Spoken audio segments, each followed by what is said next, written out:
দেখা গৈছে বৰ্তমান বিলাসীপাৰা সমজিলৰ অন্তৰ্গত বিলাসীপাৰা থানাৰ অন্তৰ্গত যি ৰাণীগঞ্জ উপ আৰক্ষী চকীত যোৱাকালি যি এক ভয়ানক গুলীচালনাৰ ঘটনা সংঘটিত হ'ল তাৰ প্ৰতিবাদত আজি উত্তাপ হৈ পৰিছে বৰ্তমান সমগ্ৰ ৰাণীগঞ্জত।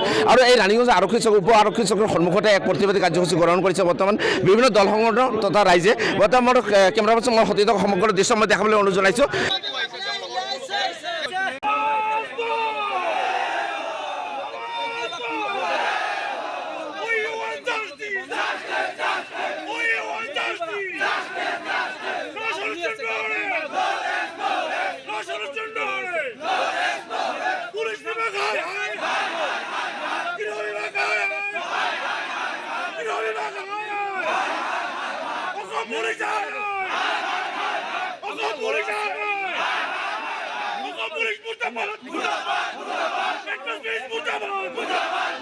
যে বৰ্তমান নানা ধৰণৰ শ্লোগানেৰে তেওঁলোকে হেৰি কৰিছে। বৰ্তমান ইতিমধ্যে যি আহত দুগৰাকী গুলীবিদ্ধ ব্যক্তিসকলৰ ন্যায়ৰ প্ৰতিবাদত আজি আহি বিভিন্ন দল সংগঠন গৰিমৰি দেখি বা নাথযোগী ছাত্ৰ সংঘ আদি কৰি বা সচেতন ৰাইজে আহি পেলাই ইতিমধ্যে এক প্ৰতিবাদী কাৰ্যসূচী গ্ৰহণ কৰিছে এই ৰাণীগঞ্জ উপ আৰক্ষী চকীৰ অন্তৰ্গত।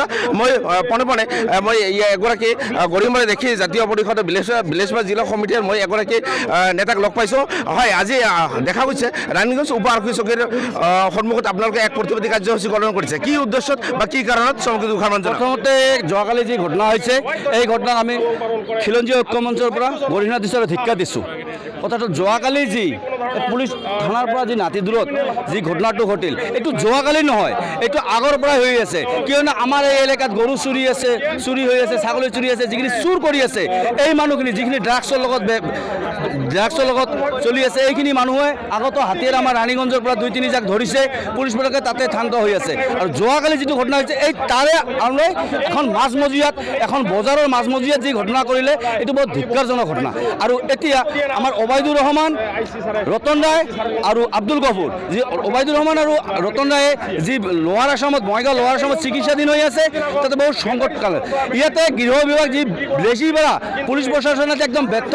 অকল বিলাসীপাৰা পুলিচ প্ৰশাসনে নহয়, ইয়াৰে স্বাস্থ্য বিভাগ যি আছে বিলাসীপাৰা স্বাস্থ্য বিভাগ, কিন্তু ৰাণীগঞ্জৰ PHC এখনত এম্বুলেন্স নাই। এই মানুহজনক গুলি খোৱাৰ পিছত যায় ইয়াতে এম্বুলেন্সৰ ব্যৱস্থা আছে, PHC এখনত এম্বুলেন্স নাই।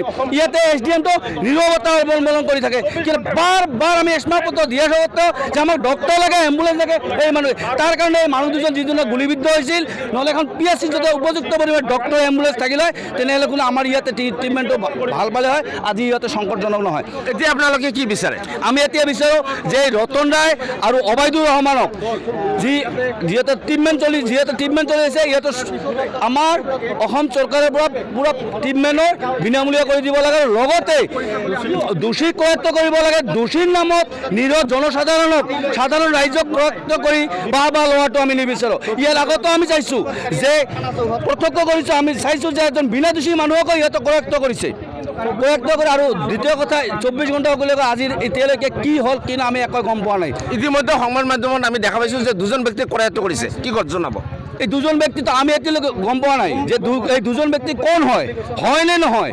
ইয়াতো কিন্তু নিৰ্দোষী ব্যক্তিজন নহয়। আৰু যদি এই দুজন ব্যক্তি হয় ইয়াৰ লগত তাৰ লগত কোন জড়িত আছে গোটেইখিনিক অপেন কৰিব লাগে আৰু ইহঁতক কি কৰিব লাগে। ধন্যবাদ। হয়, যিহেতু সংবাদ মাধ্যমত নানা ধৰণৰ প্ৰচাৰ চলিছে, ইতিমধ্যে দুজন ব্যক্তি কৰায়ত্ব হৈছে, কিন্তু উপযুক্ত দোষীক তেওঁলোকে কৰায়ত্ব নকৰালৈকে এই প্ৰতিবাদ তেওঁলোকে বাহাল ৰাখিব বুলি ইতিমধ্যে জনাইছে। মই আন এগৰাকী প্ৰতিবাদী ব্যক্তিক মোক লগ পাইছোঁ। হয়, কি জনাব আপোনালোকে?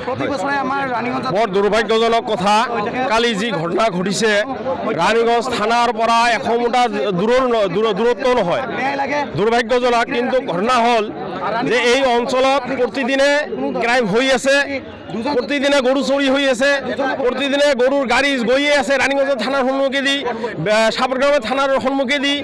কিন্তু তেওঁলোকক বহুত জনোৱা হৈছিল, তেওঁলোকক কোনো ধৰণৰ গুৰুত্ব দিয়া নাই।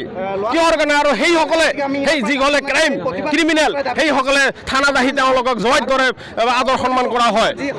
গতিকে মই এই ঘটনাক অসম সংখ্যালঘু সংগ্ৰাম পৰিষদৰ তৰফৰ পৰা অসম পুলিচক গৰিহণা ঘোষণা দিছোঁ আৰু লগতে অনতিপলমে অৰ্থাৎ 24 ঘণ্টাৰ ভিতৰত মূল আসামী কালপিতক কৰায়ত্ব কৰিব লাগে, নহ'লে আমি তীব্ৰতৰ আন্দোলন তীব্ৰতৰ কৰাৰ কাৰণে আমি সাজু হৈ আছোঁ।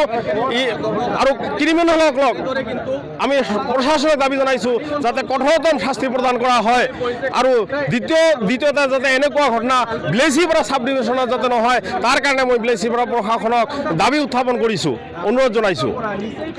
হয়, এয়া আছিলে অসম সংখ্যালঘুৰ পৰিষদৰ এগৰাকী নেতা।